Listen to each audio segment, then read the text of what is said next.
inspirational. I feel like 8 Mile right now. I want to thank you guys for coming here. Today is actually my birthday. My parents are actually here in attendance and brought me a cake.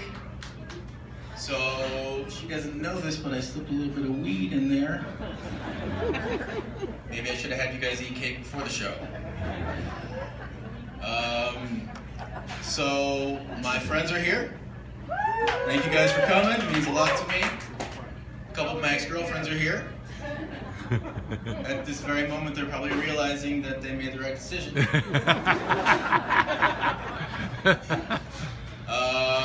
And my coworkers are here.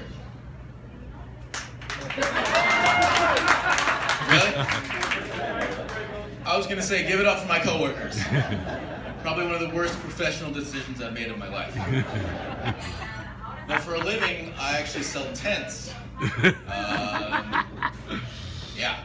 And so I work in an office with no windows, and I sell tents over the phone. And I know what you're thinking, Brian, dreams really can't come true.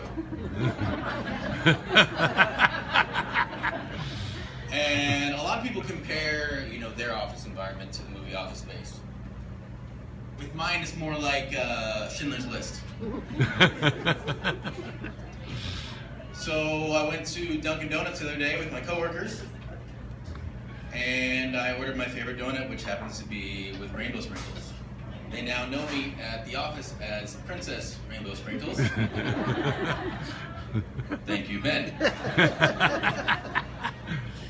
I'm single, and you would think with a name like Princess Rainbow Sprinkles, this guy must get a lot of tail.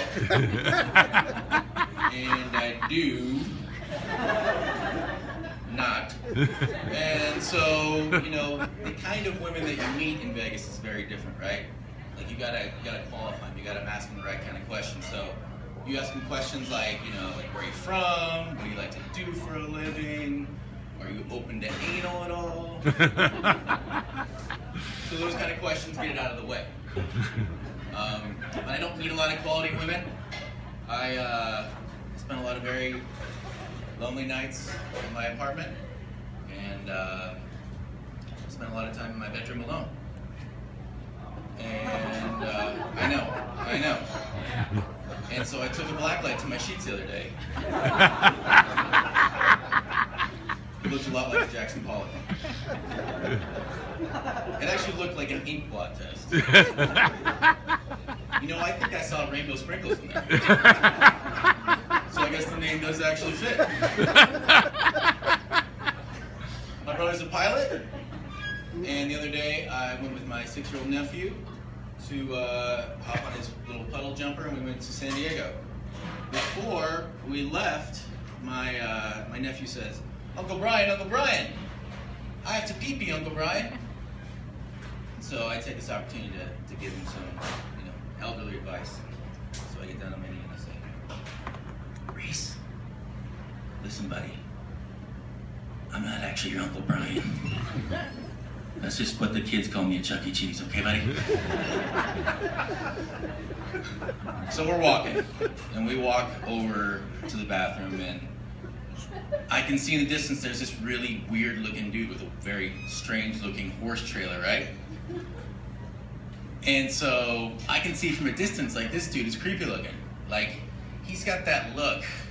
He's got that look like Wolverine's sideburns had sex with the guy who works at AutoZone. Like, he looks like Jared from Subway wouldn't touch him with a 10-foot pole. And so this is not the kind of guy you want your 6-year-old nephew hanging around. And so we're walking trying to avoid this guy. We get almost past him when we hear, hey, you want to hear something cool? Or you want to see something cool? Now that's like crack to a 6-year-old, right? And he's not going to say no. And so we start walking towards the guy, and I get that feeling in my stomach, like this is how every episode of Unsolved Mystery starts. Like unsuspecting victims, conveniently placed trailer, guy who works for AutoZone. And so we get closer, and I can see stenciled on the side of his trailer, it says, the mentor. And I'm thinking, it should be the mentalist, because this guy looks fucking crazy. So we get up to him, and there's this 85-year-old, like, tiny woman hanging out with him. And she reminds me a lot of, like, when you leave an avocado on your counter and it goes bad. And so I'm thinking, like, why the hell are these two hanging out? You know, like, this is an odd couple. They don't look related. That would be like me, like hanging out with you. You know, there's no way. You're like, well, that's gonna happen. And so we get closer, we start talking to them, and they tell us, we're going to Burning Man. And I think, oh, of course you are. You both are tweakers. That's what's going on here.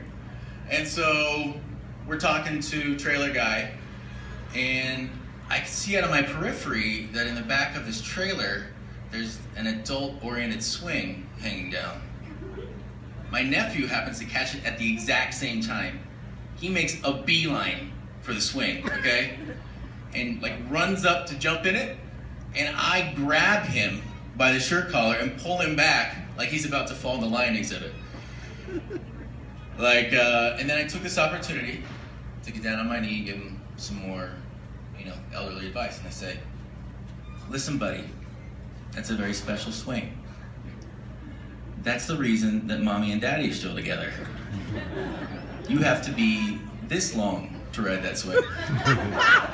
Thanks a lot, guys. Appreciate it.